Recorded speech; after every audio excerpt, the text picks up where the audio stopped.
Halo kawan pajak, selamat datang di Jakarta Selatan 1 Podcast Jackspot Semanggi. Semangat membangun negeri. Kali ini bersama saya Ika Hapsari, penyuluh pajak yang akan memandu jalannya acara pada hari ini. Dan dalam podcast kali ini kita akan membahas topik terkini yang sangat menarik, yaitu PPh dipungut, online seller gak perlu takut, yang secara khusus akan meng-highlight mengenai penunjukan pihak lain sebagai pemungut serta tata cara pemungutan, penyetoran dan pelaporan pajak penghasilan yang dipungut oleh pihak lain atas penghasilan yang diterima atau diperoleh pedagang dalam negeri dengan mekanisme perdagangan melalui sistem elektronik. Hari ini saya tidak sendiri karena telah hadir narasumber andal yang akan membagikan informasi seputar topik kita hari ini. Izinkan saya menyapa terlebih dahulu narasumber kita hari ini. Yang pertama, penyuluh pajak ahli madya Kanwil DJP Jakarta Selatan 1, Bapak Edwin Widiatmoko. Selamat pagi Bapak. Selamat pagi Mbak Ika.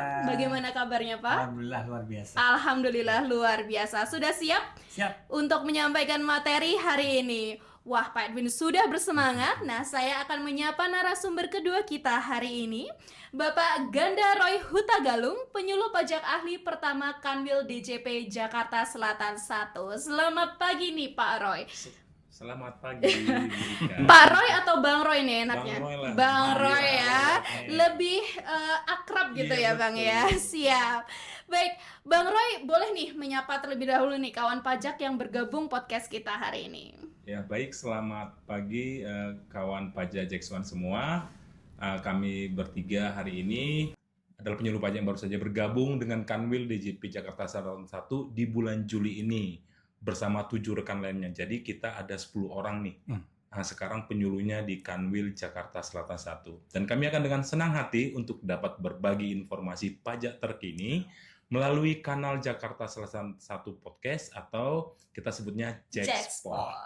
Wah, jadi kita sekarang sudah rame-rame ya nih Pak Edwin dan Bang Roy ya. Ada 10 penyuluh pajak yang siap membantu untuk berkonsultasi atau pun asistensi bagi kawan pajak khususnya di wilayah Kanwil DJP Jakarta Selatan 1. Baik, tanpa perlu berlama-lama lagi kawan pajak, langsung dari studio lantai 21 Kanwil DJP Jakarta Selatan 1, mari kita mulai Jakarta Selatan 1 Podcast Jackspot. Kawan pajak, belakangan ini isu pemajakan oleh marketplace kepada online seller santer terdengar, khususnya di media massa mainstream. Hal ini berpotensi untuk menimbulkan kekhawatiran di kalangan UMKM, khususnya akan adanya asumsi pengenaan pajak tambahan kepada mereka. Namun apakah benar demikian? Oleh karena itu, podcast kali ini hadir untuk membedah fakta yang sebenarnya dan mari kita cari tahu faktanya bersama para narasumber hebat kita hari ini. Baik Pak Edwin dan Pak Roy, baru-baru ini pemerintah sudah merilis ketentuan baru mengenai pemungutan pajak penghasilan oleh marketplace dan atau kita juga biasa mengenal dengan loka pasar kepada para pedagang daring ataupun online merchant nih Bapak-bapak yang terdaftar di marketplace tersebut melalui ketentuan barunya Peraturan Menteri Keuangan Nomor 37 Tahun 2025. Mungkin Bapak-bapak narasumber boleh menjelaskan Pak Edwin dan Pak Roy mengenai apa dasar hukum serta latar belakang tentang penerbitan aturan ini. Silahkan mungkin dari Pak Edwin terlebih dahulu. Baik ya, kawan pajak, secara garis besar pemungutan pajak penghasilan oleh pihak lain yang dalam hal ini penghasilan yang diterima atau diperoleh pedagang dalam negeri dengan mekanisme perdagangan melalui sistem elektronik atau kita singkat PMSE ini bukan merupakan hal yang baru ya, dan telah diatur payung hukumnya di Undang-Undang KUP, Undang-Undang Perpajakan, Ketentuan Umum dan Tata Perpajakan sejak tahun 83 di pasal 32A ayat 1 yang telah diubah terakhir dengan Undang-Undang Nomor 6 Tahun 2003 tentang penetapan PP pengganti Undang-Undang Nomor 2 Tahun 2002 tentang Cipta Kerja menjadi undang-undang. Nah itu udah lama, jadi diaturnya udah lama. Kemudian pada pasal tersebut diatur bahwa Menteri Keuangan menunjuk pihak lain untuk melakukan pemotongan, pemungutan, penyetoran, dan atau pelaporan pajak sesuai dengan ketentuan peraturan perundang-undangan. Pada pasal 32A ayat 2 dijelaskan bahwa pihak lain sebagaimana dimaksud pada ayat 1 merupakan pihak yang terlibat langsung atau memfasilitasi transaksi antar pihak yang bertransaksi tadi. Artinya memang untuk meningkatkan realisasi potensi penerimaan pajak serta untuk mengoptimalkan pengenaan pajak dapat diterapkan skema pemotongan dan atau pemungutan pajak atau kita kenal withholding tax ya, melalui penunjukan pemotong atau pemungut pajaknya, yaitu pihak lain.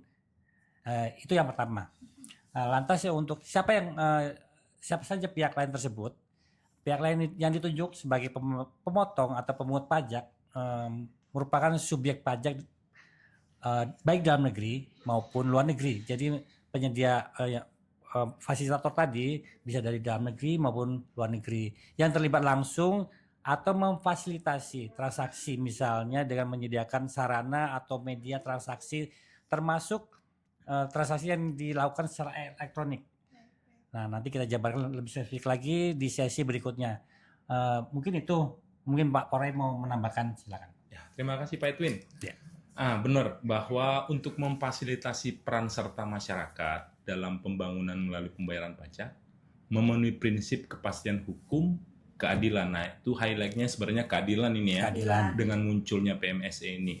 Nah, kemudahan dan kesederhanaan administrasi. Nah, jadi mudah dan sederhana.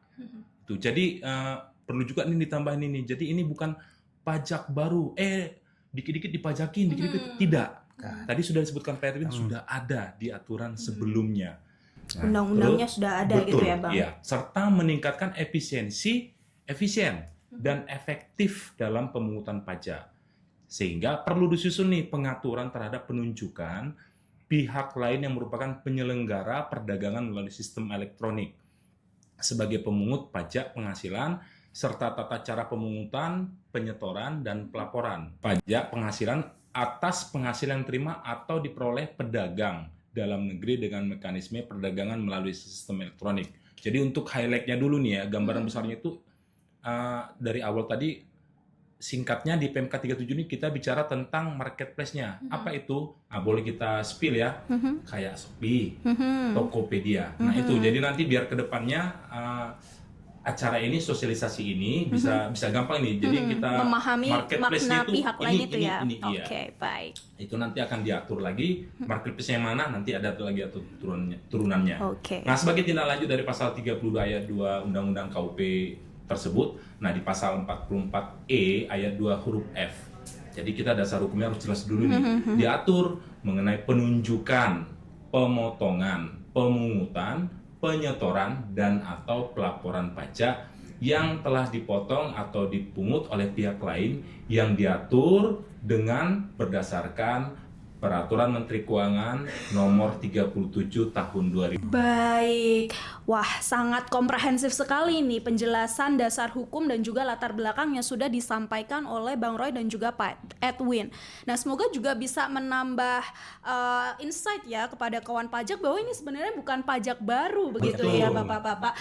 Dan tentunya mekanisme ini juga memang sudah diatur dalam undang-undang guna memfasilitasi perkembangan ekonomi digital di Indonesia yang luar biasa pesat ya Bapak-Bapak. Dan apalagi sebetulnya pembayaran pajak penghasilan itu kan sebetulnya memang kewajiban bagi siapa saja wajib pajak yang telah memenuhi persyaratan objektif. Betul. Mau itu berniaganya secara daring maupun secara konvensional, itu pada dasarnya semua memang wajib untuk membayar pajak. Nah, dengan adanya PMK ini yang khususnya yang berniaga secara daring ini difasilitasi begitu. Betul. Ya Bapak-bapak untuk dilakukan pemungutan pajak sehingga lebih mudah begitu. Dan jenis pajaknya pun bukan hal yang baru ya, bukan jenis pajak baru gitu. Iya.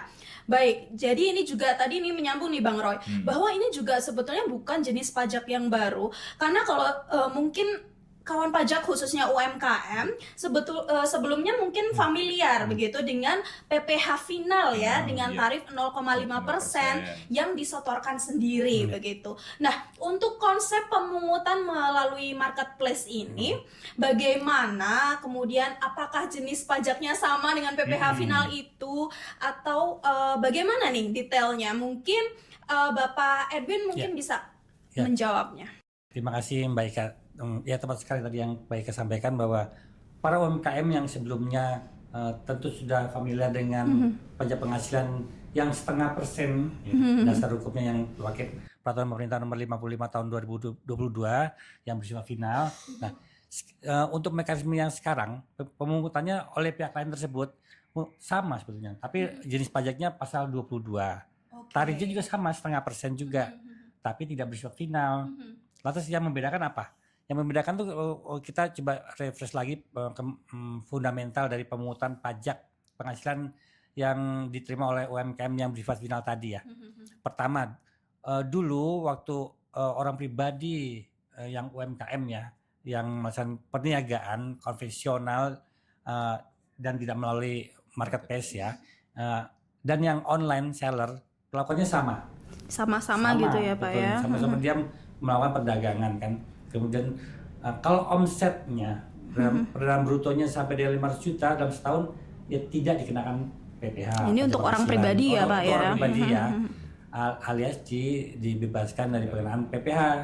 Selanjutnya bagi OP tersebut, orang pribadi tersebut dan omset yang kalau dari atas 500 juta dalam setahun ya, itu sampai dengan batasan 4,8 miliar setahun itu wajib dikenakan PPh final 0,5%. Baik. Gitu ya.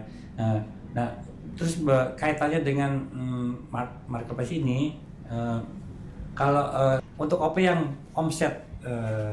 omsetnya di atas 500 miliar sampai dengan 500 juta sampai dengan 4,8, kalau yang konvensional wajib menyetorkan sendiri kan PPh-nya. Betul. Sendiri ke bank untuk 0,5%-nya final. Nah, sedangkan bagi yang mereka yang omsetnya telah melampaui 4,8 miliar, itu udah wajib dia menggunakan pembukuan. Pertama. Ini memang pembukuan dan final itu ada kaitan erat ya. Kalau masih di atasnya 4,8 miliar itu adalah fasilitas dari pemerintah untuk pengusaha kecil. Iya. Pengusaha kecil itu dapat fasilitas banyak. Bisa PPh-nya final, kemudian tarif 0,5%, malah yang di bawah 500 juta itu tidak kena PPh. Bebas dari Tapi yang di PPh. atas 4,8 itu dia sudah wajib pembukuan. Dia tidak boleh pencatatan kembali. Dia harus menggunakan tarifnya juga, tarifnya pasal 17 yang progresif dan tidak final. Baik. Jadi perbedaannya batasan untuk orang pribadi itu adalah 4,8 miliar untuk omsetnya. Gitu. Baik. Tadi untuk fundamental awalnya Ya. seperti itu ya Pak. Kemudian setelah lahirnya PMK 37 ini bagaimana Pak? Nah, untuk yang setelah ada PMK 37 ini, bagi yang UMKM orang pribadi yang bertransaksi melalui marketplace, ketentuannya tidak berubah ya. Ketentuannya tidak berubah. Berdagang daring orang pribadi yang omset yang lebih dari 500 juta tadi dalam 1 tahun tetap tidak dipungut PPh-nya. Ya, dibebaskan berarti ya Pak. Dibebaskan. Kalau sudah melampaui batasan 500 juta sampai dengan 4,8, nah, itu baru dikenakan 0,5% juga tarifnya. Dipungut 0,5%. Oleh marketplace, tapi jenisnya pasal 22 dan Oke, tidak final. baik. Gitu ya. Nah, itu baik kan. Dan kalau di atas 4,8 Nah, itu juga tetap dipungut PPh 22 tetap. ya Pak ya. Jadi kalau untuk di atas 500 juta, dipungutnya tetap pasal 0,5%. Cuma jenis pajaknya pasal 22 meskipun omsetnya di atas 4,8 miliar. Dan itu bisa dikreditkan nanti di SPT tahunannya. Oke, Kalau baik, untuk yang baik. OP yang di atas 4,8. Baik, jadi kalau boleh saya menyimpulkan ya Pak, jadi setelah dengan penunjukan marketplace Ya. ini pemungutannya kalau sebelumnya kalau sampai dengan 500 juta itu dibebaskan, kemudian 0% ya. untuk orang Pribadi pribadi, ya. kemudian 500 sampai dengan 4,8 4,8 miliar Ya. itu dipungut PPh dua-dua dengan tarif setengah persen, 0,5%. tapi bisa final maupun tidak final begitu ya Pak Iya. ya. Tergantung nanti akan dijabarkan lagi ya di sesi berikutnya. Nah kemudian kalau di atas 4,8 miliar itu dipungut juga PPh 22 tapi sifatnya tidak final, setengah begitu. persen juga. Setengah persen juga. Baik, very clear, sangat jelas nih Pak Edwin. Kemudian mungkin boleh diingatkan kembali nih kepada kawan pajak nih Pak Edwin, Iya. yang tidak termasuk penghasilan dari usaha yang dikenai PPh yang bersifat final berdasarkan PP nomor 55 tahun 2022 itu apa saja, supaya semakin jelas kepada kawan pajak mengenai perbedaan pemungutan PPh pasal 22 yang tadi disampaikan bisa final ataupun tidak final itu Pak. Oh, untuk ketentuan ini tetap kita mengacunya ke PP 55 ya, tentang PPh final tadi, di mana di situ ada diatur bahwa untuk penghasilan yang diterima oleh orang pribadi dari jasa subsidi pekerjaan bebas itu tidak termasuk di situ. Jadi bukan penghasilan yang dapat fasilitas ya. Kemudian yang kedua, penghasilan diterima oleh atau diperoleh di luar negeri. Jadi orang pribadi tersebut menerima penghasilan dari di luar negeri. Yang pajaknya dibayar juga dipotong di luar negeri juga, jadi nggak perlu lagi dikenakan lagi, itu namanya double taxation ya. Kemudian yang ketiga, kalau dia dapat penghasilan juga bersifat final juga, ya sudah dipotong PPh final juga tersendiri, misalnya jasa konstruksi, persewaan tanah bangunan, nah itu sudah dipotong final, itu tidak dikenakan lagi di final, untuk di finalnya marketplace ini. Atau yang bukan objek pajak. Ya, jelas-jelas bukan objek pajak pajak. ya tidak dikenakan. Baik. Berarti untuk tadi ya kawan pajak kalau misalnya memilih PPh 22 dengan tarif setengah persen yang final itu juga harus tetap memenuhi ketentuan berdasarkan PP 55 tahun 2022 begitu ya. Baik. Jadi kawan pajak harus pastikan kembali nih, jika ingin dipungut PPh pasal 22 secara final harus memenuhi ketentuan yang tadi disampaikan Pak Edwin, dan juga mungkin supaya lebih firm gitu ya Pak, mungkin harus adanya penerbitan suket ya, kalau suket PP 55 itu ya Pak, yang menyatakan bahwa memang wajib pajak itu UMKM gitu ya, atau memiliki peredaran bruto tertentu begitu. Untuk surat keterangan suket, nah tadi disebutkan suket ya, itu untuk sebagai bahwa bukti bahwa UMKM tersebut, orang pribadi tersebut omsetnya sampai dengan 500 juta. Jadi dia dibebaskan dari pemungutan PPh-nya oleh marketplace. Jadi dapat UMKM tersebut, orang pribadi ini menyampaikan surat penyertaannya bahwa yang bersangkutan memiliki omset sampai dengan 500 juta. Nah, ketentuan untuk kewajiban penyampaian informasi ini mungkin bisa kita lihat nanti dijabarkan di sesi berikutnya gimana caranya, apakah harus diupload segala macam, nanti kita terangkan di sesi berikutnya. Yang jelas ketentuan untuk UMKM ini yang konvensional maupun yang sekarang yang online itu tetap mengacu ke PP 55 tahun 2022 ya. Jadi sehingga wajib menyetorkan mandiri kalau omsetnya sudah melebihi 500 kalau konvensional kan. Nah, untuk online ini akan dipungut oleh marketplace. Jadi cuma bedanya kalau dulu dia bersetor mandiri, sekarang dipungut oleh marketplace. Sama sebetulnya. Baik, jadi sebetulnya ini untuk menciptakan level playing field yang setara begitu ya, Pak Edwin, hanya mekanisme pemungutannya saja. Baik, saya juga sepakat nih Pak Edwin bahwa harapannya tentu pedagang UMKM ini sama-sama bisa naik kelas ya, dan lebih patuh lagi terhadap kewajiban perpajakannya. Nah, sebelumnya Pak Edwin sudah menjabarkan tentang mekanisme pemungutan bagi wajib pajak secara orang pribadi begitu ya Pak. Lalu bagaimana dengan wajib pajak badan nih? Mungkin Bang Roy bisa menjabarkan lebih lanjut mengenai itu. Oke, Mbak Ika. Nah, jadi pada dasarnya untuk wajib pada badan kita itu kita tahu nih nggak terdapat threshold yang 500 juta. Jadi kawan pajak harus cek dulu nih ya, di PP 37 ini masih panjang nih, ini baru pembukaan ini sebenarnya. Jadi yang 500 juta itu thresholdnya itu hanya untuk orang pribadi. Betul. Itu yang pertama. Yang badan tidak. Jadi kalau tadi dia udah disebutkan Pak Edwin itu, kalau yang PP 55 itu kan mengatur tentang tarifnya satu tarifnya. Tapi ada yang saya tambahin ini, jangan lupa juga untuk SPD tahunan badannya. Jadi ini kita pisahkan dulu ini nanti untuk PP 37-nya, PMK 37-nya nanti dengan SPD tahunannya. Jadi SPD tahunannya walaupun nanti intinya ini tarifnya kan 0,5% dengan bentuk pasal 22. Betul. Tapi untuk SPD tahunannya ingat juga berlaku ketentuan PP 55 itu untuk apa? Untuk yang UMKM. Jadi ada threshold tahunnya, tahun pajaknya juga gitu. Jadi baik. untuk yang orang pribadi 7 tahun, untuk CV itu 4 tahun, PTOP itu orang PT perorangan itu 4 tahun, badan itu PT itu 3 tahun gitu. Nah, terus lalu apa bedanya nih? Thresholdnya itu hanya sampai dengan 4,8 miliar. Ya. Batasannya. Batasannya gitu. Omset. Untuk menentukan konsep dan tarif pemungutannya. Terus bedanya apa antara dulu dan sekarang nih dengan berlakunya PMK 37 ini kan begitu ya, antara konvensional dan online gitu. Nah, begini. Jadi sebelumnya sesuai PP 55 peraturan pemerintah ya, kita singkat PP ya. PP 55 tahun 2022 wajib pajak badan yang bertransaksi secara offline maupun WP badan yang bertransaksi secara online di ekosistem daring. Nah, di daring ini di dunia internet ya, dunia maya. Daring gitu. Kalau luring itu yang offline ya. Iya, betul.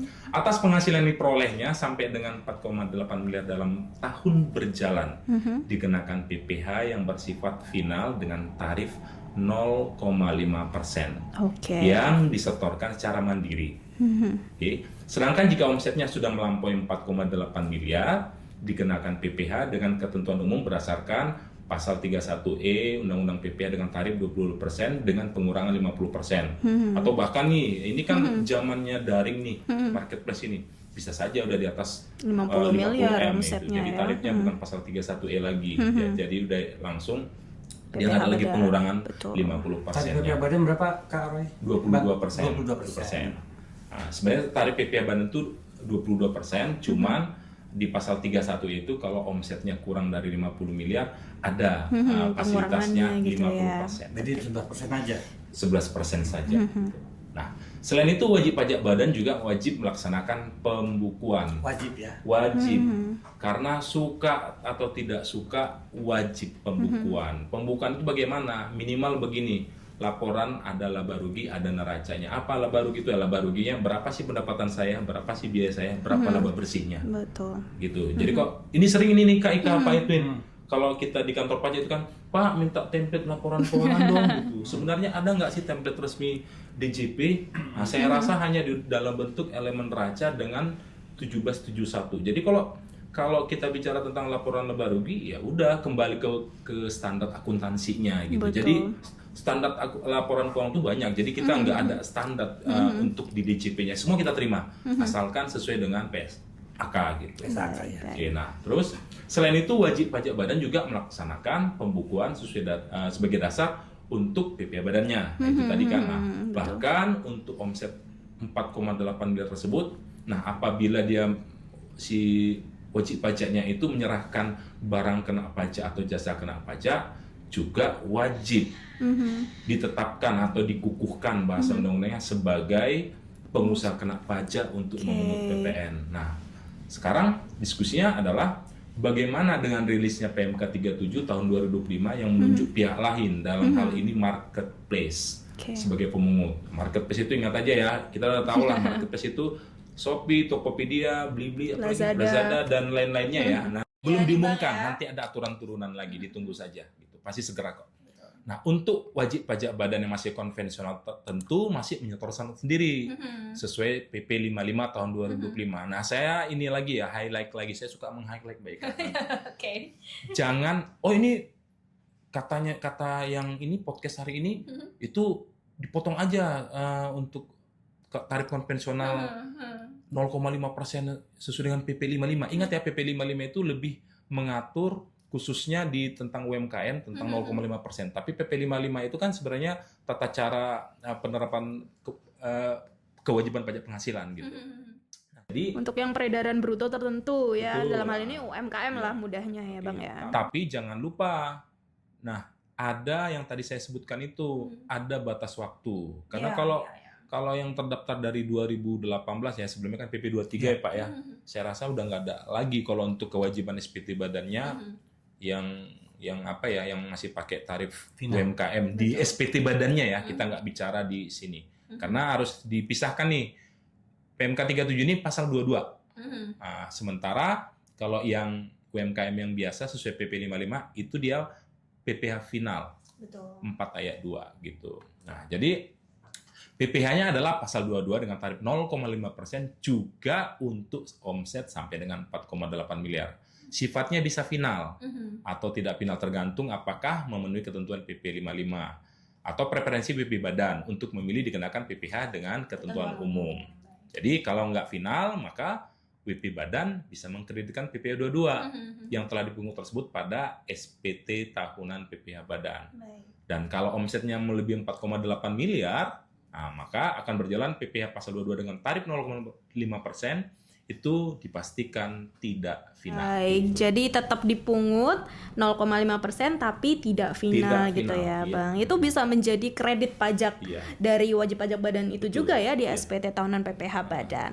Termasuk juga gini Mbak Ika, kalaupun omset saya itu 4 miliar, oke, tapi saya sudah lewat nih masa PP 55-nya. Oke. Nah, berarti ini jadi Tidak final. Tidak final, ini bisa Begitu. sebagai kredit. Gitu. Jadi final tidak final tuh sebetulnya final itu adalah fasilitas juga gitu ya Bang kalau menurut PP 55 karena itu untuk ada jangka waktunya begitu kawan pajak. Jadi pemanfaatannya pun tidak selamanya gitu ya Bang. Ya artinya kawan pajak juga harus kembali belajar untuk melakukan pembukuan ya supaya tertib administrasi juga untuk meningkatkan omset begitu kan pajak. Kayak gini Kak Ika. Kan baik, tadi Pak. kita lihat ada 500 juta. Terus ada 4,8 miliar. Betul. Ada WP orang pribadi, ada WP badan. WP badan. Iya. Nah, mungkin kita bisa nih kasih pencerahan kepada kawan pajak nih. Jadi nanti mungkin di podcast berikutnya kali ya. Iya betul. Tentang batasan rupiah-rupiah tadi itu efeknya ke WP orang pribadi sama WP badan itu bagaimana gitu ya. Iya. Itu penting karena mungkin bingung ya kalau lihat sekali podcast ini ada rupiah-rupiah 500 juta nggak kena 4,8 harus pembukuan bingung nih. Ini yang badan atau yang OP atau gitu Iya, kan. berarti Nanti kita kembali proses merefresh lagi kawan Iya. pajak ya. Saya Betul. ini sebetulnya termasuk yang Yang mana mana? gitu ya. Perlakuannya beda sebabnya, treatmentnya nanti betul. gitu kan.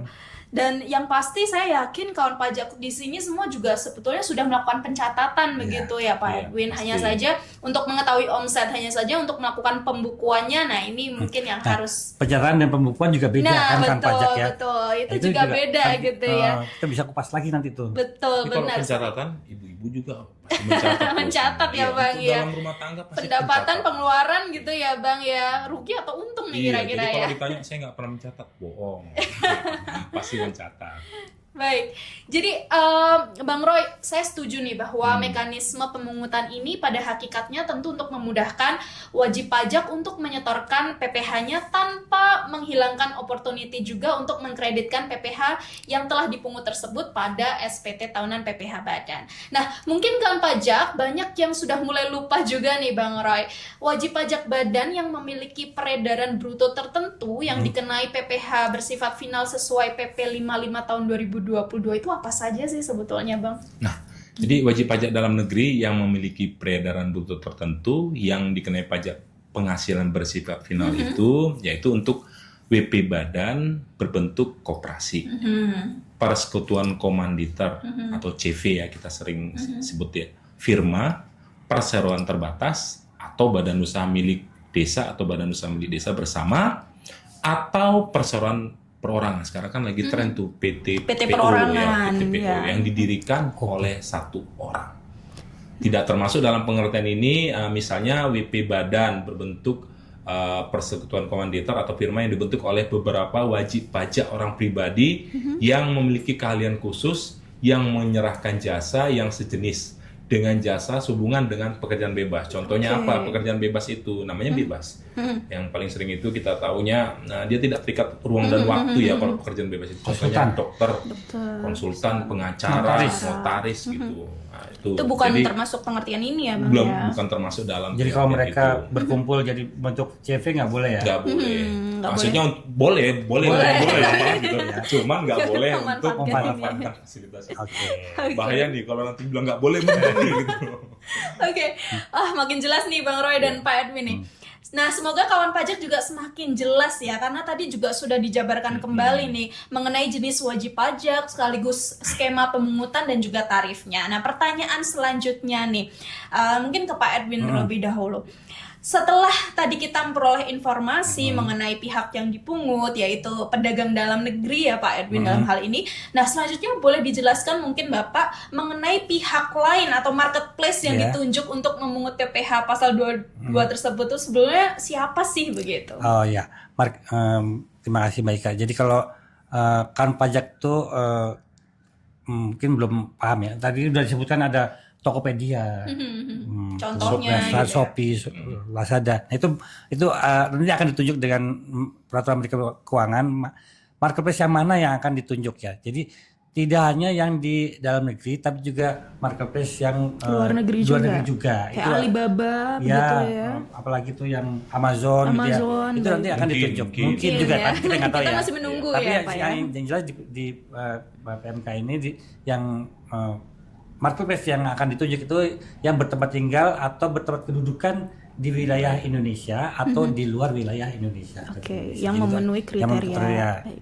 Kemudian kriterianya apa? Itu yang penting tuh. Penting ya. Tentunya dia penyelenggara perdagangan melalui sistem elektronik tadi menggunakan sistem rekening escrow. Wah, ini istilah baru Escrow nih Pak. account. Oke.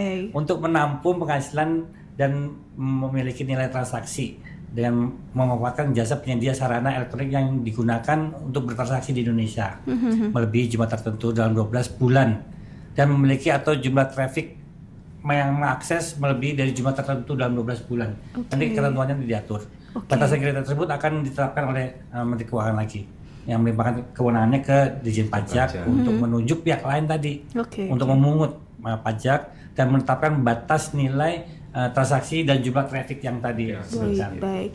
Nah, Pak Edwin tadi menyebutkan istilah yang baru nih buat kawan pajak juga mungkin ya, escrow account gitu. Jadi mungkin gambaran mudahnya ya kawan pajak, kalau kawan pajak membeli barang gitu ya dari marketplace itu tidak langsung uangnya itu masuk ke rekening penjual atau merchant dulu, gitu ya, tapi ditampung dulu di rekening escrow tadi gitu ya. Rekber dulu istilahnya. Apa itu Bang? Rekening bersama. Oh iya, rekening bersama. Zaman saya itu masih kaskus itu.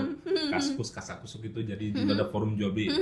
Kita sebut namanya rekber gitu ya. Wah, itu bersama. Istilah gaulnya gitu ya Bang ya. Nah, lantas siapa jika pihak lain yang ditunjuk untuk memungut PPh 22 tadi ditetapkan kriterianya nih Pak Edwin, apakah merchantnya atau pedagang dalam negeri yang dipungut itu juga ada batasan kriterianya? Boleh mungkin Bang Roy nih yang menjawab. Ya, tentu dong harus ada Mbak Ika itu batasannya. Dalam hal ini pedagang dalam negeri sebagaimana dimaksud itu adalah orang pribadi atau badan. Yang memenuhi kriteria menerima penghasilan menggunakan rekening bank atau rekening keuangan sejenis dan transaksinya itu pakai IP-nya, internet protokolnya di Indonesia. Jadi itu mungkin key utamanya ya, internet protokol di Indonesia atau menggunakan nomor telepon dengan kode telepon negara Indonesia plus 62. Nah, termasuk perusahaan jasa pengiriman atau ekspedisi, perusahaan asuransi, dan pihak lainnya yang melakukan transaksi dengan pembeli barang atau jasa melalui perdagangan melalui sistem elektronik ini. Nah, melanjutkan diskusi kita sebelumnya, Pak Edwin sama Mbak Ika. Sebelumnya mengenai surat pernyataan tadi, pedagang dalam negeri ini selain wajib menyampaikan informasi berupa NPWP ya, nomor pokok wajib pajak atau nomor induk kependudukan. Nah, saya juga mau menggarisbawahi ini tentang NIK ini. Jadi yang saya tahu kan itu kalau jadi pembeli atau kalau menjadi pedagang di dalam itu kan harus nginput tuh. Iya, betul. NPWP serta NIK. Kalau dulu kan NPWP itu yang 15 angka, 15 sekarang NIK. Nah, sebenarnya kan Pak Edwin ya, kalau untuk pedagangnya orang pribadi hampir dipastikan ya nggak ber-NPWP ya. Hanya tinggal aktif atau tidak aktif. Kalau untuk WNI ya, karena kan pasti punya KTP kan, NIK itu. Nah, terus juga wajib nih. Nah, wajib menyampaikan surat pernyataan yang menyatakan Oke. Kalau pedagang dalam negeri memiliki peredaran bruto pada tahun pajak berjalan sampai dengan 500 juta bagi WPOP. Terus kalau badan berlaku enggak, hanya untuk OP aja. Nah, kepentingan untuk apa? Nah, itu dah tadi Pak, cerita-cerita kita sebelumnya itu sampai dengan 500 juta itu. Kenapa sih harus dinyatakan ini? Jadi ingat ya, tarif UMKM kita itu memang benar-benar diperhatikan oleh pembuat aturan di Republik ini. Jadi sebenarnya sampai 500 juta itu ya, kawan pajak itu tidak dikenakan pajak. Nah, kembali masih free. Omset setahun ya 500 juta. Untuk orang pribadi. Untuk orang pribadi dengan catatan dia berlakunya selama 7 tahun. Sejak dia terdaftar. Atau kalau terdaftar sebelum 2018 dia TMT-nya terhitungnya dari 2018. Terakhir tahun ini berarti 2025 kan sudah diumumkan tuh boleh diperpanjang sampai akhir tahun ini gitu. Relaksasi ya, insentif dari Bapak Presiden Prabowo. Betul. Nah, sedangkan bagi pedagang dalam negeri yang memiliki fasilitas berupa surat keterangan bebas, pemotongan dan atau pemungutan pajak penghasilan, maka wajib pajak wajib menyampaikan SKB tersebut kalau ada. Itu misalnya SKB pasal 21, pasal 22, pasal 23. Nah, penyampaian bebas ya. Bebas ya, surat keterangan bebas ya gitu. Beda surat keterangan bebas sama surat keterangan. Gitu. Nah, surat keterangan yang untuk 500 juta gitu. Nah, penyampaian informasi tersebut dilakukan oleh pedagang dalam negeri sebelum penghasilan diterima atau diperoleh. Nah, kapan itu? Nah, pertama, dalam hal pedagang dalam negeri menerima atau memperoleh penghasilan dengan peredaran bruto tidak melebihi 4,8 miliar dalam 1 tahun pajak.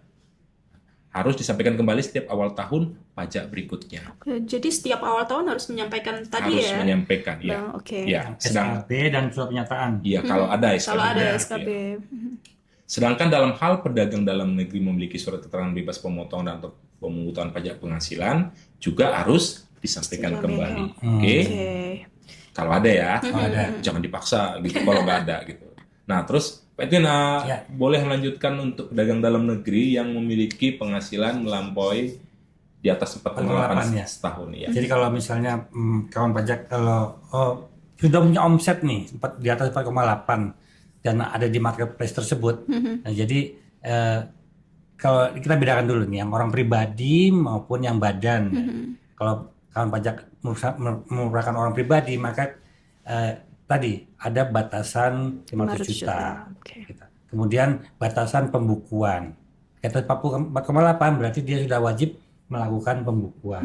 Minimal ada laporan neraca dan laba rugi itu untuk orang pribadi. Kalau untuk badan tidak ada 500 juta. Jadi batasan berapapun dia akan dipungut pasal 22,5%. Kemudian dia wajib juga melakukan pembukuan dari awal. Nah, kalau di batasnya 4,8 berarti dia sudah menggunakan tarif pasal 17 normal. Yang 22% dan dapat pengurangan 50%, jadi cuma 11% aja. Baik. Untuk yang ininya dokumennya tadi bagaimana Pak? Dokumen surat pernyataan atau yang lain? Surat pernyataan tadi itu untuk yang orang pribadi supaya bahwa omsetnya brutonya di atas 500 juta atau di bawah 500 juta itu dia wajib menyampaikan ke pihak lain tersebut atau ke marketplace-nya. Nanti formatnya diatur ada di lampiran. Cuma prosedurnya nanti tergantung marketplace-nya bagaimana untuk mengupload atau menyampaikan penyampaiannya tata caranya ditentukan oleh marketplace, tapi untuk formatnya ada di PMK ya. Baik Pak Edwin, terima kasih banyak nih. Jadi semakin jelas ya bahwa kawan pajak terkait dokumen atau informasi yang harus disampaikan kepada pihak marketplace. Itu kalau misalnya kawan pajak merupakan merchant yang merupakan wajib pajak orang pribadi yang omsetnya tidak melampaui 500 juta atau sampai dengan 500 juta itu menyampaikan surat pernyataan supaya dibebaskan begitu. Sedangkan untuk kawan pajak yang omsetnya sudah melampaui 500 juta sampai dengan 4,8 miliar juga harus menyampaikan surat pernyataan yang menyatakan memang omsetnya sudah melampaui 500 juta tersebut begitu. Dan tentunya mendorong kejujuran dari para wajib pajak ini juga ya Pak Edwin, supaya bisa menyampaikan informasi itu secara benar, lengkap, dan jelas. Nah, sudah begitu panjang diskusi yang kita lakukan di podcast kita episode pertama kali ini, luar biasa sekali dengan narasumber kita. Tapi masih ada beberapa materi yang perlu untuk kita sampaikan seputar topik PMK 37 tahun 2025 ini. Jadi pastikan kawan pajak untuk kembali bergabung dengan podcast di episode kedua. Dan episode pertama kita tutup dulu sampai dengan materi ini terlebih dahulu, kawan pajak. Jadi demikianlah kawan pajak Jackpot Semanggi episode 1 kali ini. Terima kasih banyak untuk kawan pajak yang sudah bergabung dan menyimak podcast episode 1 kali ini. Dan juga kami tidak segan-segan untuk selalu mengingatkan dan menginfokan kepada kawan pajak apabila ada pertanyaan. Kami juga membuka layanan konsultasi di Kanwil DJP Jakarta Selatan 1. Dan jangan lupa juga untuk follow sosial media kami pada Instagram @pajakjaksel1 atau juga di sosial media lain seperti X, FB, TikTok, dan juga YouTube Kanwil DJP Jakarta Selatan 1. Sebelum ditutup, kami sampaikan kepada kawan pajak bahwa seluruh layanan yang kami berikan itu tidak dipungut biaya dan juga imbalan apapun. Jadi apabila ada pihak yang mengatasnamakan Kanwil DJP Jakarta Selatan 1 dan meminta imbalan atau uang atau biaya tertentu, mohon berhati-hati dan pastikan laporkan kepada kami juga, karena banyak sekali penipuan yang marak sekali terjadi belakangan ini. Dan juga kami memiliki saluran pengaduan, yaitu kering pajak di 1500200, email di pengaduan@pajak.go.id atau juga situs di pengaduan.pajak.go.id. Jangan segan-segan untuk melapor apabila ada hal-hal yang terkait dengan pengaduan kawan pajak, karena saat ini Kanwil DJP Jakarta Selatan 1 juga sedang membangun ZIWBBM begitu. Nah, burung pelikan, burung cendrawasih, cukup sekian dan terima kasih. Sampai jumpa di episode Jackpot Semanggi berikutnya.